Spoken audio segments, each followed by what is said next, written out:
God puts us in nations, in places, not by mistake, but to do a job.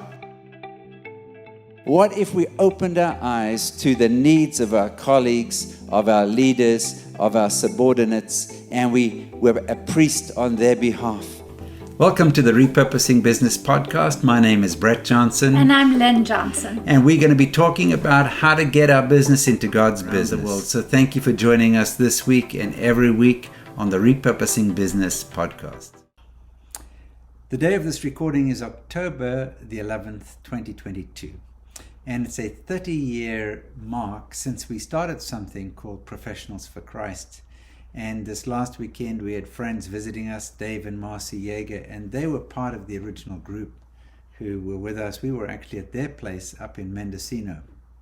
And we hadn't actually planned for Dave and Marcy to come, and it's quite amazing because Brett had said we really should do something to mark the 30-year anniversary of when we started Professionals for Christ. And about the same time, Dave and Marcy reached out to say they were visiting in our neck of the woods and could they come and spend the night and spend some time with us. And we were like, that's amazing, because we actually launched Professionals for Christ at their home in Mendocino, as Brett said. So it's been just a special weekend. Yeah, at that weekend we had our good friend Ian Muir, who flew out from the UK, and Richard and Christine Kennedy. Ken Spear was there, and Ken and Milan Tellin and I had spent many hours at whiteboards sketching out what this might look like, and in fact had met on October the 9th, since Milan couldn't join us for the weekend, just really getting his blessing and kicking things off. Drove up to Mendocino, and of course Dave and Marcy were there, as well as Dr. Paul Lindquist. Yes. And it was wonderful to have them. So we all got together and talked about what this thing could be. But let's rewind a little bit, because actually 40 years ago, Lyn and I were leading a church in Hout Bay in South Africa. And by that stage, we'd also begun consulting to youth with a mission. And we found ourselves with feet in three camps: the local church, missions, and also the business world. So when we moved to the States, which was in 1986 with Price Waterhouse, and got the sense that God wanted us to stay, the question was why? Why would God want us to stay in America? And little by little, he spoke to us and said, I want you to start an organization that bridges business, local church, and missions together. And it took quite a while. You can say, well, that's a big gap from 1986 to 1992. And one of the reasons, Lyn, I remember being in Hawaii with Ian, and God speaking to me in 1987 saying, you're going to start a new kind of organization, but you have to wait 5 years. Yeah, so those were a long 5 years in many respects. But actually we did no formal ministry, got on with our businesses during that time. Lyn, you started your Creative Memories business. Yeah, 1990. And of course we had 3 young children, and in a way, Brett was also learning how business was done in the US and growing in that whole field as well. That's right. So I spent 4 years with Price Waterhouse in San Francisco, and then moved to KPMG in Palo Alto. We did a joint venture with Apple Computer, and did that until I felt that all of my travel was detrimental to the kids, and so resigned from KPMG and joined Computer Sciences Corporation. Mm-hmm. Yeah. In the meantime, while I was a partner at KPMG, it was during that time that we started Professionals for Christ, and came up with a little logo, just 3 little inverted triangle-looking things, and what we have today for the REAP logo emerged from there, from that little black and white, pretty crude version. So I remember, Lyn, in those early days, there were several people who worked with us closely. Our first employee, if you like, was Doug Edison. And Doug ended up with us full-time because of bad consulting advice from me, I think. Yeah, he was running IT for a company in South San Francisco or San Bruno. And I said to him, Doug, why don't you just go to them and say, hey, I'll cut down a day a week. I'll do 4 days a week, then 3 days a week, then 2 days a week, and sort of a stair-step approach. And then you can slowly build up your own business. And So he went to the company and he came back and he told me, Brett, the stair step was an elevator. They fired me. And so he started add-on computers, like add IS on, add information systems on, and he started that. And the company did hire him back for 2 days a week and for the same money. And that actually gave him the capital eventually when he sold that to go and plant a church and launch into some of the ministry that he's still doing today. Do you remember who the next person was? Yeah, it was Cherith Nordling, I believe. That's right, yeah. A very dear friend. So it was wonderful to have an opportunity to work with Nord and Cherith, but Cherith on a day-to-day basis as we began. And that's when we took on our first client from PFC. And by the way, pretty quickly we changed the name to Equip, because nobody could agree on what a professional was. Is a professional just a lawyer or an architect or an accountant or something? Or what if you run your own business? Are you a professional? Now, we were thinking broadly of working people in the marketplace. And then within 2 weeks, I was in the Ukraine with other good friends, Walter and Nina Zigarevich. 9.9% of the pastors had regular jobs. And so we began to explore how we could take our business people and get them into the Ukraine. There was a huge need.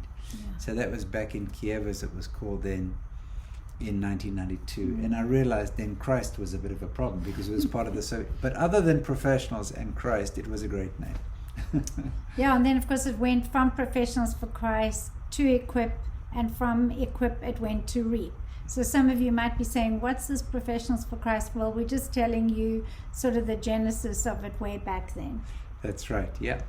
So we held monthly meetings for entrepreneurs in the Bay Area, sometimes in homes, sometimes in hotels. We had Denise Mason was also part of helping us in the early days. So Denise was one of Lyn's creative memories consultants. And one day I said to Lyn, or Lyn actually said to me, what we need, because Cherith had moved on to go and do a PhD, what we need is a Christian Denise. That's what we need.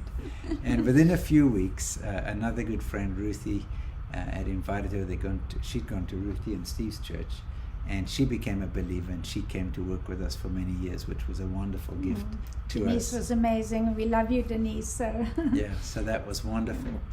And so we continued to have these ongoing meetings with entrepreneurs in the Bay Area. We had speakers. I remember Tom Kaler spoke more than once, and others, and just to explore what was it like to use our business skills to grow the kingdom of God without leaving our full-time jobs. And it was the early days of the internet. I was going to say, we did a conference on Christians and the internet, and I know some of you are going to find this really hard to even get your minds around, but the internet sort of didn't exist for the general public and was just starting. And so Brett had a whiteboard up at the front, and he explained, you have this little message and it goes up into this cloud and then it comes down, and people's eyes are really big, and we're trying to explain how it worked. So that was at a hotel in San Bruno somewhere, I think, or in that neighborhood, in 1995, Christians and the Internet, and we had great speakers like Glenn Miller and Dave and Marcy Yeager and others, many speakers. Lisa Ann Woolridge was there, and she said that she actually prayed with people on the internet, and we all struggled to get our minds over how that worked. And she said, I typed something, then they typed something, and of course we were using AOL back then, when you could actually hear the dial-ups. That's right, yeah. And so Lisa Ann also said they worship together. So how do you do that? Well, one person types, I love you, Lord, and the other one types, and I lift your name. So that's how it was. So if you complain about your Zoom calls, just think how far it's gone. But one of the things I said back then, Lyn, was one day missions is going to be done over the internet. And people looked at me like I was crazy, remember? Yes. Yeah. Yeah, and you also talked about the fact that it was going to enable people to expand the kingdom of God because of the different technologies that would be there, and it was very much. Brett has always been sort of ahead of his time. So, well, we were forced into doing some of those things, like when we couldn't get some of our key people, Bob Norsworthy, into Indonesia. He did all of the recruiting of clients once over Skype from Hong Kong into Indonesia. So it eventually came to pass, not that much later. We had other people. We profiled people's skill sets. They filled in a form. In the early days, right? In the early days on the internet. And we said, what were their areas of interest? And I remember we then connected them with service opportunities. So Ron Ross, for example, had a passion for Russia, and he ended up supporting Russian mission organizations, but remotely working in Silicon Valley. And just this week I met somebody who said, oh, I've started this new thing and I'm going to be profiling people and getting their skill sets so that they can help mission organizations. So that concept still continues today. Yeah, so we started in those early days, and as we consulted to different organizations, what happened in the middle of that was in one of these trips, I had gone, before we started Professionals for Christ, I'd gone off to Mexico City with a gentleman who was running an organization called Global Reach, and his name was Jay Likens, and we went there, and he was training one entrepreneur. It took him 12 days to train one person, and I thought we need to be able to do this at scale, and that's part of what we began to think about, but realized that if we had a toolkit, we could empower people to reach more people simultaneously. And so when we started the Institute in 1996, then we developed that tool set. And so that meant that by the time 2003 came around and we started the REAP training, we had a good methodology and set of tools, online assessments, things like that that we could use as a basis. It was fun because you actually took things that skills that you had and things that you were doing in your work context and brought it across. Yeah, so bringing those skills across, and vice versa, because we learned a lot of things when we led a local church, and there were so many things about running an organization from a kingdom perspective, and those were desperately needed in the business world. And then we saw the rich heritage and the story of missions and what people were doing there, and so the blending of the business missions and local church was a big deal. But I've skipped ahead a little bit, because what happened was when I was working for Computer Sciences Corporation, one day driving to work, God said to me, I asked God, do you have any good ideas for strategy? He was like, now let me think. Do I have any good ideas? Yeah, and he literally said, start an institute. And I thought, what's an institute? And talked to the Lord about that. And that led to putting a business plan together.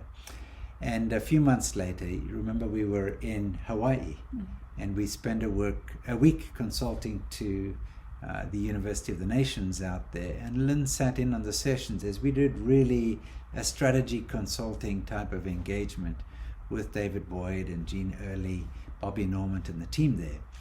And at the end of that, on the way home, Lyn, what did you say? Well, I said, Brett, I think you should actually resign and do the Institute full-time. Just because as you become more successful and do more consulting, you're going to want to be able to spend more and more time. So maybe we just have to leap out and have you leave. I don't know what I was thinking. Because that was like saying goodbye to a very big salary, and life has not been quite as cushy in many ways since then, as far as the financial perspective is concerned. But it is interesting how sometimes just a little observation and a small because thought.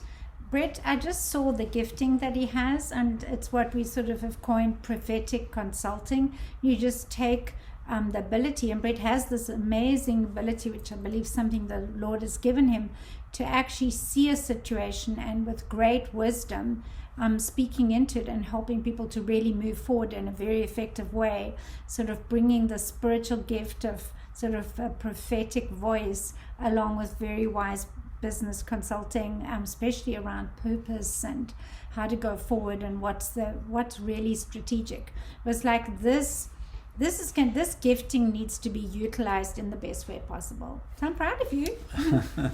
Well, I'm amazed that you said that, and it launched us on quite a journey. Now, God had been good, and when I moved to Computer Sciences Corporation, God spoke to me 3 things, and one of the things was, don't worry about the income, don't worry about the revenue, and he'd been faithful. So once again, he spoke again and said, don't worry about the revenue. And basically, God has been our marketer. And sometimes we've had less than we would have liked. Other times we've had plenty. But it's a little bit like Paul, I've been content with a lot, content with a little. But through that, we know that God is faithful. And sometimes God uses a lack of finance just to funnel us in a direction. And other times we can be blessed to be a blessing. So, yeah, that began quite a wild journey. And we did start the Institute in 1996. And stayed on with Pricewaterhouse with Computer Sciences Corporation while we did a handover.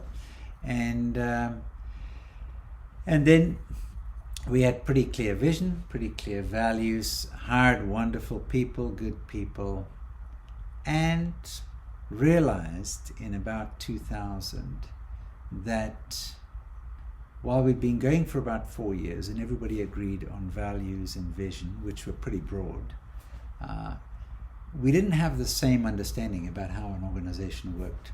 And part of it was our hybrid background. So one day a gentleman said to me, Brett, are we a business or are we a ministry? And I said, yes. And he thought I didn't understand the question. And so just what is a business that is fully kingdom? I mean, that was something that was not well understood. And so we had to actually take time and document our foundational principles. And Lyn and I did that, and we didn't do it in a vacuum. We actually consulted with CEOs, theologians, good friends, and we said, hey, tell us if you think that we're smoking our socks, if we're out of whack on this thing. Is this genuine? Is this who we are? And so we went through that and wrote out those principles. I actually still have them on my desk. Just what are the foundational principles? And they were very simple things, like a business is a place where you should be able to walk out your calling. The bottom line is not the bottom line. The bottom line is, what is Jesus telling us to do? And how we make decisions, how people are promoted, how people are compensated, and so on. And how a company should be a place where you should be able to integrate your career, calling, creativity, and community. And I was still writing the Convergence book at the time. And so we got to a foundational level with what we really believed about how a business should work, not to support the kingdom, but in a fully integrated way. Yeah. And so that was a difficult time, but also a pivotal time, because not everybody saw it that way. And so, but when we consulted then later on with Silicon Valley Fellowship, remember that? I do. I remember that so clearly. And the Kim Dowse Edwards, well, at the time Kim Dowse and Bart Munro and Corey Cleek and Anne-Marie Clegg was also involved in Silicon Valley Fellowship back then, and others. But that first group came, and we began to just consult with them, and Brett told them that actually the Bay Area is not the real world, and for the believers in your organization to really get a sense of what's going on, they ought to be coming with us to Africa or doing something, getting out of Silicon Valley. And so that actually was the genesis of the repurposing business training and trips and REAP as we know it nowadays. Yeah, so what had happened was, as they said, their purpose was to change the way business was done in the Bay Area. And we said, well, you first have to be changed because this isn't the real world. Then we said, we'll take you to Africa. It was one of those spontaneous statements again. Sometimes you say something and then go, what did I just say? Quit your job. We'll take you to Africa. And we didn't hear back. By that stage, they'd prayed us into a new house together with Frank Markovich and others, and we were now renting a house in Woodside. And Corey Cleek, who was working for eBay at the time, came around and sat at our kitchen table and said, Brett, we're ready to go to Africa. And this was October of 2002. Yeah, and that actually coincided with the fact that Brett's brother Doug in South Africa was trying to help a lot of the members of his church start businesses, because there'd been a transition in the government and many people that had been employed were no longer able to be employed in the South African context. And so he was trying to think how to help people start businesses. And so as we started to take people through sort of a preparation and a training to take them to Cape Town in this instance, Brett's brother on that end was going to host us and connect us with actual local business people. That's so right. That timing also worked out so well.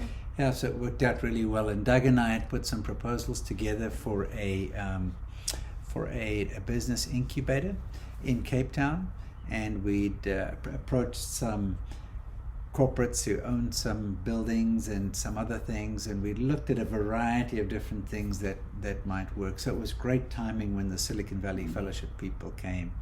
So my response to Corey was, well, that's great, but first I need to train you. And so Rebecca had moved out to stay with us for It was just going to come for a short period of time. 3 months or so. And which extended, and she was such an amazing gift to us. Yeah. So Rebecca and I worked together and began laying out, and we had wonderful people in our first group and allocated. So thankful for that first group, because I think if they hadn't been so diligent and faithful, and they hadn't done such a great job when they came on the very first, and we didn't know if it was going to be the only trip. I knew it wasn't going to be the only trip. We wouldn't have gone back again the second and third and fourth time. So we're so thankful for them. Do you want to tell people who was with us on our very first trip? Sure. So we already mentioned Kim Dowse, and Kim Dowse told us as we got going, there's a guy in my life, this Kevin Edwards guy. So he was dragged into the training. He was working at Pixar at the time. So Kevin and Kim were dating. And then Corey Cleek and Bart Munro. Bart was working at eBay as well, I believe, as was Corey. And then Stephanie Chu was an architect, so she'd studied at MIT and at Berkeley. Fascinating story. Steve Yencho couldn't travel with our first team, but he studied with our first team, and he was a Stanford PhD who specialized in product development and all sorts of other things. And then Megan was with us. Megan Evans, who later married a Reap guy and became Megan Sweet. That's and we right. had Virendra Vase. Yeah, Virendra, our only married guy. Right, who came with us. And Virendra was married, had 3 kids at the time, and would call his kids to when they went to bed at night every day. But he still has 3 kids, not just at that still time. has those 3 kids, yeah. And so when we went into Parliament, Virendra managed to talk the security guys into giving him a cap, a police cap. So the policeman gave Virendra his cap. Later in the visit, Virendra was walking down the beach at Muizenberg with a police cap on, and the locals were greeting him. Morning, Captain, they all said to him. And he had pictures, like soccer badges, of his 3 kids on his lapel. And people came up to him and said, "Are these missing children?" So, and we had Susan Gibson with us as well. Susan Gibson, who has now started up her own business, and so she's one of our REAP fellows, so that's fantastic. And I think that was John Yang. I was going to say, what about John Yang? That was great. And so we had a wonderful team of people. We squeezed a lot into the week, and realized we needed more than 1 week. We needed more than 1 week. We needed somebody to handle the operations on the ground. Well, Brett's mom came and stepped in, and we're so thankful for her. She came and she started making sandwiches at lunchtime and helping with the practical things from the ops side. So she was every receipt, she was every actually penny. An integral part of things from the very beginning, and we miss her so much even now. Yeah. So that began a commitment of going to Cape Town every 6 months, so twice a year, which we did for 5 years until we'd worked with 100 companies in Cape Town. And then in the meantime, Evita, who was on our second team to Cape Town, said, "When can you come to Indonesia?" And my reply was, when you're ready to lead a team to Indonesia, which she did. And so we went there to explore things in May 2005, and then we began ventures into Indonesia. And after a while, Bob Norsworthy led that team. And then Errol Vivian G spent about 6 months on the ground, just doing tremendous amount of spade work and training the first consultants amidst some big challenges. So she did an amazing job, as did Errol. And Errol was back and forth between South Africa and Indonesia. Such commitment, such sacrifice on behalf of his family too. Yeah, for 2.5 years he did that. And then, of course, we had started in Johannesburg as well. And Brenda de Charmoy invited us to go there. And I remember our first visit meeting Barrington's son. Yeah. They're such hard workers, and poured their hearts, their lives, their love into what was happening. And Willem Hubert. Yeah, and Willem. Precious Willem. And Willem brought a real element of prayer to what we were doing and taught some of our people. Things that Willem taught us are still so core to what we do even now. And then shortly after that, Gerrit and Estelle got involved. Gerrit and Estelle Brits joined, and they were trainers up in Johannesburg, and did that for a number of years, and then returned the favor by sending us their daughter Esty to come and stay with us in the Bay Area as an intern. And then when did we go to India? We went to India in 2006 as well. So I was off in Johannesburg somewhere, and Lyn and Virendra Vase went to India, which was fantastic. We had some contacts with John Christian. Yeah, Donna Margie came, were part of that trip. Jodine was part of that, and Jenna Marsh had been. Was Jenna later? Jenna went later, for the next trip, and she volunteered to go. She went in early and went around on the back of a motorbike and recruited most of the clients for that venture. Yeah, I'm trying to remember who else was on the first India team. Sorry, I don't have the photographs here, and it's a bit blurry. But what I do know is that one of the clients was Nachi Lazarus and his then girlfriend Tina, and in fact Nachi is coming to visit us tomorrow, so we are so excited, and you know, as Brett and I sort of going back and telling the history, and this might be boring for some of you, but people that we've walked with through the years, so many of them we still have contact with today, and we still have the opportunity just to share our lives, even though everybody's not involved in REAP any longer necessarily in the same capacity. We're able to just have wonderful fellowship together with people from different parts of the world. Yeah. Thankful for that. I think one of my favorite REAP trips, because we trained and then sent people out every 6 months, was a trip we weren't on. So in 2010, Lyn and I were on vacation in Italy. We'd been on a Creative Memories trip, and then we were on vacation.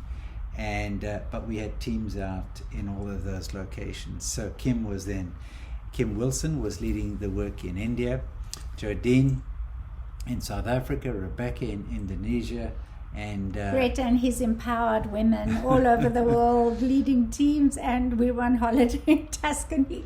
I liked it. It was wonderful. It was wonderful, and they did such an amazing job. Bob Norsworthy, as we said, led Indonesia for quite a while, and so it was just amazing to have such high caliber people, super committed. The other thing that was a blessing to us was after our initial bunch of institute staff had left and moved on to other things, after that we only ever approached one person to hire them. The rest approached us. And the person we approached was Dina. And Dina Andrews at the time was helping coordinate the training up in the Seattle area, and we had a team going to Johannesburg. And I said, Dina, why aren't you coming to Johannesburg? She said, oh no, I'm only 6 months into a new job and I'm setting up all of the systems and I couldn't. So a week later she emailed me and she said, I just got a pink slip, I've been fired. And I emailed back, I said, I'm sorry, ... actually I'm not sorry, get a ticket for Johannesburg and come and join us. And so that led to us getting to know Dina quite well. And she came and she joined us, which was fabulous.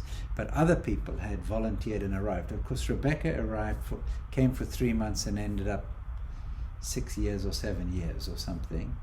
And then I think one day we were driving along From Southern California. Yeah, we had been to Southern California to see one of our kids at college, and Lyn said, we need somebody to document our processes. Now, Lyn doesn't actually like processes. No. And you definitely don't want me documenting them. Yeah, so we realized but we had to get them out of Brett's head. Yeah, out of Brett's head, Rebecca's head, and documented sort of the input, process, output.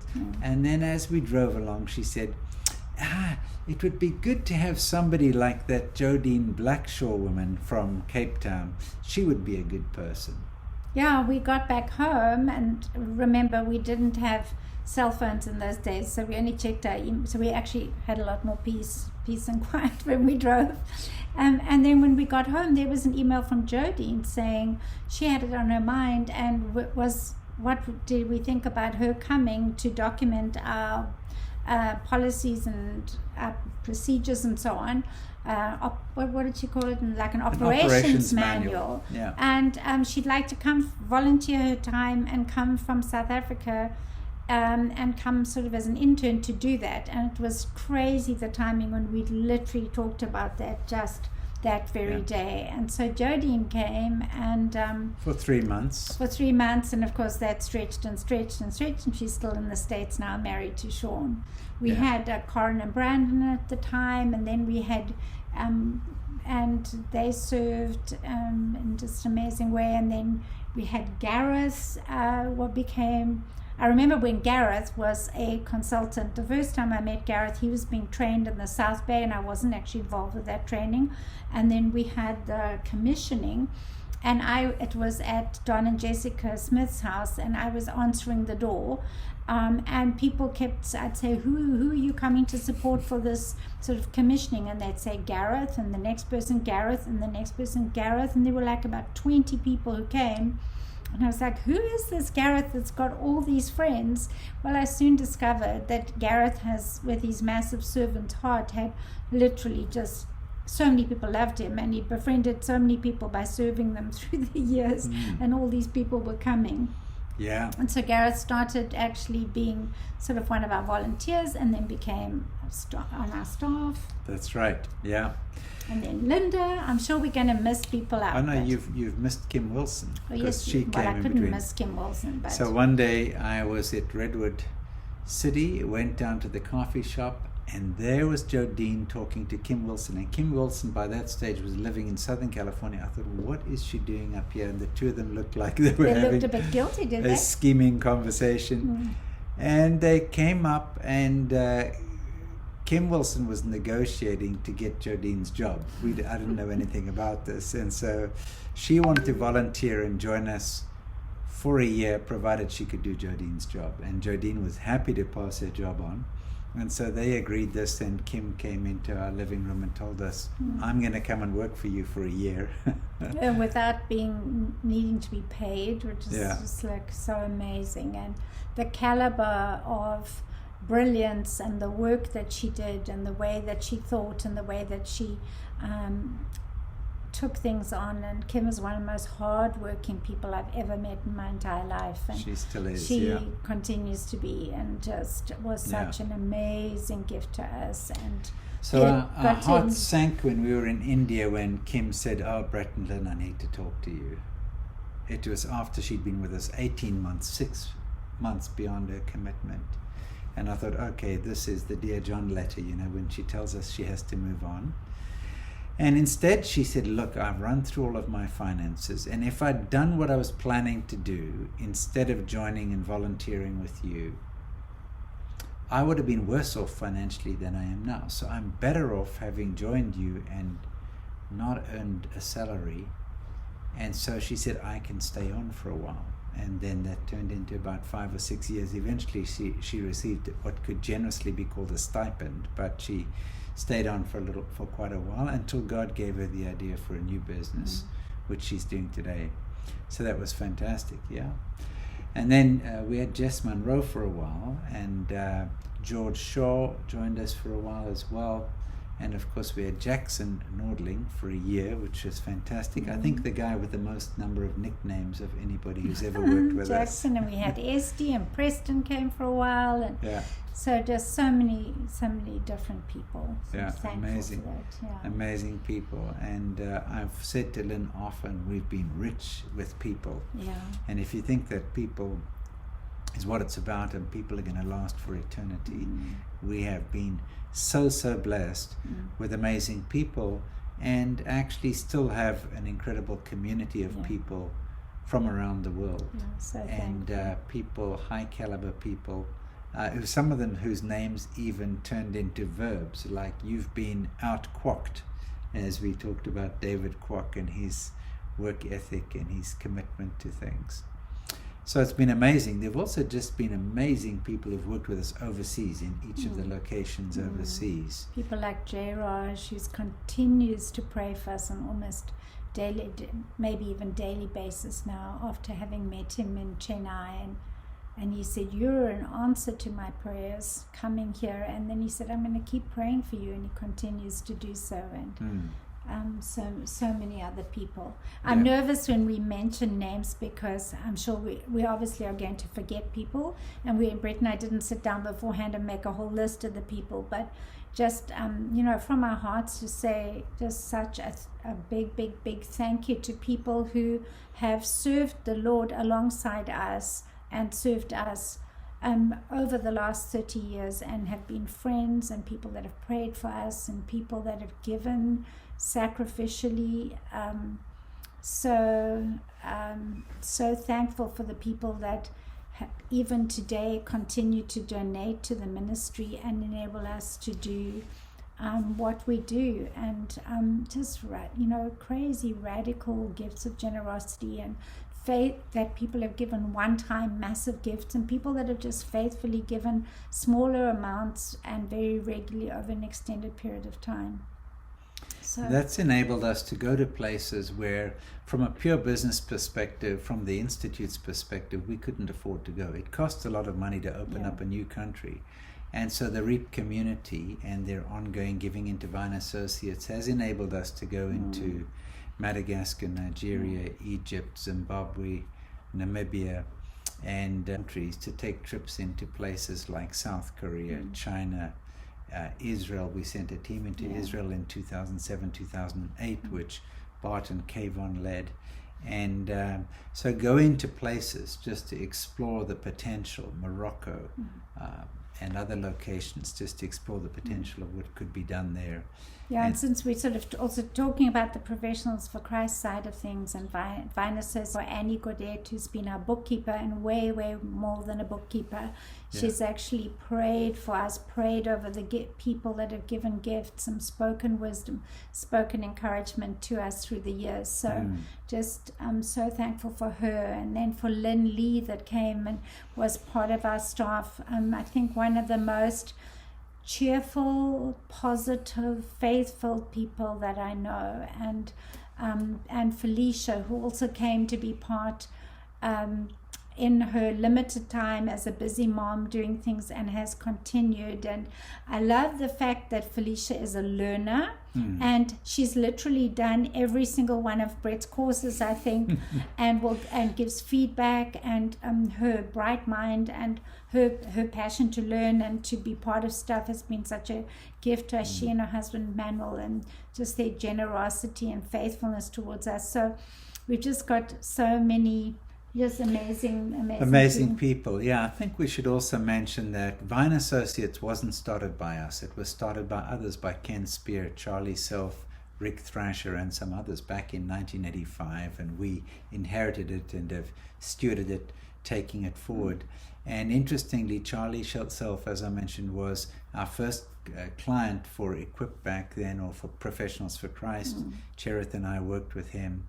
And then when we put together a formal board for Vine Associates, which for legal reasons we need a board and it's the right thing to do, Charlie Self has been on the board since the beginning, Don and Jessica Smith, Kim and Virendra Vase, Greg Yu was with us for a while, We've got Annie Godet. Now we have Annie Godet and Dina and Joe. So people who've served behind the scenes dealing with all of those matters, which has been just a wonderful support to us. And really in big decisions, when we've had to make big decisions and pray through things, there hasn't just been the organic community, but also the board as well, which has been wonderful. So both people who've been on the Institute staff, the home office team, people who've been our trainers. At one point when Rebecca was leading the training in multiple locations, we had 60 trainers just in the Bay Area in the US, which is fantastic. Now we have many facilitators who are trained in different parts of the world. And we continue with the repurposing business training. We have a group going currently right now from 13 nations, and our first French-speaking training led out of Madagascar. So thankful for Marlene and all the effort that she's put into that as well. So Zoo and Jolie and Andri and Narendra and others are just doing an amazing job in Indonesia. Very, very exciting, including somebody from France who's joined that training. And missions. And then God speaking prophetically in 1987, God's going to give you a new kind of organization. And it's not always easy to pioneer something new. But and actually, I'm going to interrupt there, Brett, and say, because when I think about 30 years ago and think that we actually started sort of the Professionals for Christ, it was also one of the most difficult days of my life. Actually, if I have to list up difficult days, it was really up there, because at the time when we'd let our local church back in South Africa that we'd pastored, we'd let them know that we were going to start this organization. As we were packing the car to go up to Mendocino, we got a fax back in the olden days, and it was actually a letter basically saying that we were doing something really wrong, and that God actually only works through church planting, and having a para-church organization was not correct or biblical, and the letter wasn't going to last. And the letter was signed by really our closest friends that we had fellowship with and pastored in South Africa, and it came as a shock, and they hadn't called us to talk it through. They just sent it, and don't worry, I've forgiven them, and we have good relationship with many of those people now that had actually signed the letter. But we headed off, and I headed off with a very hurt heart, because relationally the people that were closest to me had basically said we were doing something really wrong. And Brett said, well, they have a different understanding, a different worldview. And I don't think it affected him as much. It affects me, because I actually, when I think back of 30 years, I think 30 years ago today, wow, that was when that terrible thing happened. And over time, obviously, we've moved forward. But, through the years, I just want to say this, because sometimes when you skim over something and you talk about all the positive highlights, it hasn't been easy. There've been amazing things, and there's also been sacrifice and misunderstanding at times from people. And when you're pioneering something, it's not always easy. And so I just want to encourage those of you that maybe God's given you something in your heart to do, and maybe some people around you are not going to get it and not going to understand it, especially if you're trying to sort of break ground with something new. And those of you that are married to a luminary like I am, and you're married to someone that can go, that sees ahead, that sees and wants to do something that's different, that's not just the way everybody has done it. There's a stretch in that, and it takes courage. And people can look in from the outside and just see the sort of Instagrammable moments or the high things, and not realize that there's a lot of, there's lots of, there's hard work, there's prayer, there's difficulty at times, and press through, and at the same time there's amazing rewards. And for me, I'm just trusting that God has been glorified over the last 30 years. But I'm so grateful for the people. I'm so grateful for the people that we've met in the nations. I'm grateful for the people that have laid their lives down alongside us, that have served with us, that have sacrificed. I mean, the piles, if we had to take all the generosity and all the sacrifice and all the all the people that have given, the people that have come and cooked, people like Vita that cooked week after week, people that have driven and prayed, and like Ron and Tish who came and led worship, and people like Jasper and Jerry and other friends of ours, just so many people that have stood. I am just so thankful for each person and the people that pray for us weekly and daily. So thank you to everybody that's been involved, and thank you to the Lord for this journey. And as we continue, may He give us the strength and the strategies and the provision and the energy and everything to continue to fulfill what He has in mind. Yeah. Thank you, Lyn.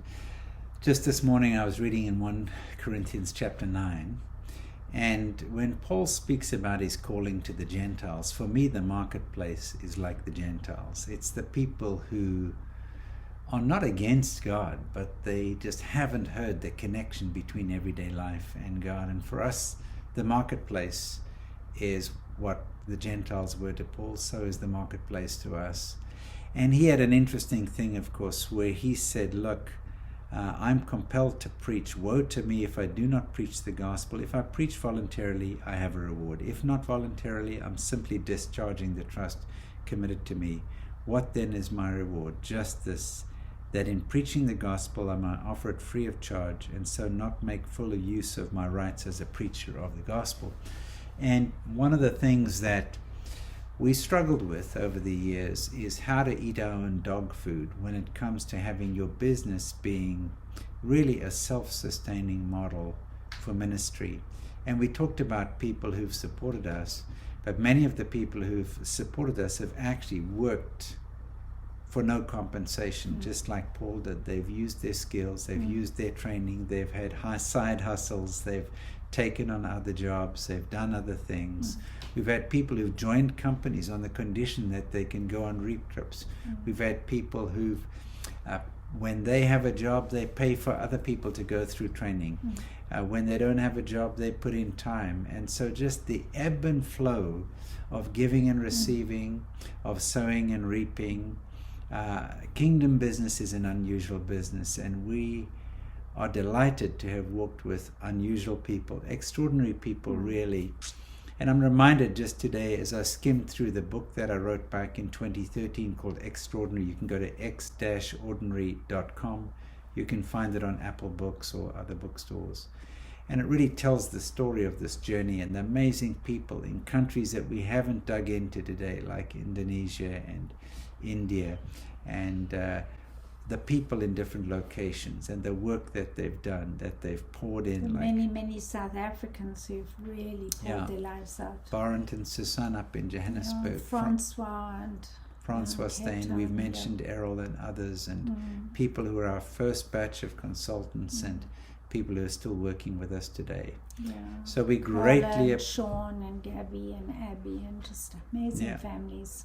So we're delighted, we're grateful, we're thankful. We don't know what the next 30 years look like. We thankfully don't know what we'll look like in 30 years, but I'm sure it's shocking for some people to see us after 30 years. But just grateful for what God has done, and feel in many respects that there's more to come. There's more to be across. The need in the nations is bigger than ever before. Tens of millions of people are entering the job market without a job. They're entering in the workplace without a corporate that they can go and join. Africa is growing quickly. The economy of Africa is growing quickly. And there are huge numbers. The average age 18, 19, 20 years old across the whole continent. And those people needing to do work with meaning, work with purpose.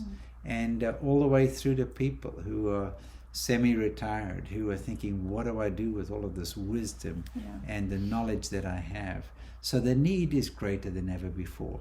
I'm grateful that now marketplace ministry is a common thing. Back in the day, as Lyn said, we took a bit of friendly fire and got a few scars. But grateful for all the things that are happening, and the need is greater than it ever was before. And there's an openness because the systems of the world are not working. So businesses now are talking about purposes. Companies are thinking about how people can bring their whole selves to work. Back in the day, there were people in our first group of trainees where the companies in the Bay Area threatened to fire them if they went on REAP trips. And so illegal, of course, but that was the threat. And yet today, people are talking about, having faith-based groups in their workplace. And so we're grateful for all of that. And there's still Jerusalem, Judea, Samaria, and the ends of the earth. Still so much still to do. So thank you for joining us on the journey. Thank you for letting us ramble about the last 30, 40 years. And we're excited just to be able to share a bit of the story with you. Hopefully you'll be encouraged. And thanks to the many, many, many people that we didn't name today because we couldn't do it. But if you want to find your name, you can go and find it in the Extraordinary Book. I encourage all of you who've been involved with REAP to actually buy that book. I watched Brett pour his heart into that book, going back through his journals, wiping away the tears, his emotions going up and down, going, oh my word, we did this, we shouldn't have done that. And sort of it's a memoir really of from Brett's perspective of what's happened. So get the book and have a look at it. I know it would encourage him as well. For the people, the enlightened people who use Apple products, I'd recommend you just get it on iBooks, because embedded in there are photograph albums, videos, audio. So from our very first trip into Cape Town, there's lots of videos of clients, testimonies of people, and you'll find it's really an animated book, and it'll give you lots of good things. And you can, if you're just narcissistic, all you do is Control F and find your name in the book and find out if we told the truth about you. Yeah, and then again, sorry if we haven't mentioned your name in the midst of the story. Yeah, so Melissa Lowe played a huge part in helping verify the stories in the book as she traveled around the world, and we're still working with her today. So thank you so much, everybody. Blessings upon you. Trust that this somewhat random podcast has been still an encouragement. If you need to reach us, don't forget brettjohnson.biz. You can find a bunch of the different items there that we're doing. Upcoming trainings. We have the group going through training right now. And next year, 2023, which will be from the Repurposing Business perspective, our 20th year, we will be taking a team, God willing, into South Africa, and in almost a hybrid combination of a Transforming Society venture and a REAP venture, depending on how the planning goes. So stay in touch with us about that. Wonderful. Well, thanks again for joining us and for adventuring with us.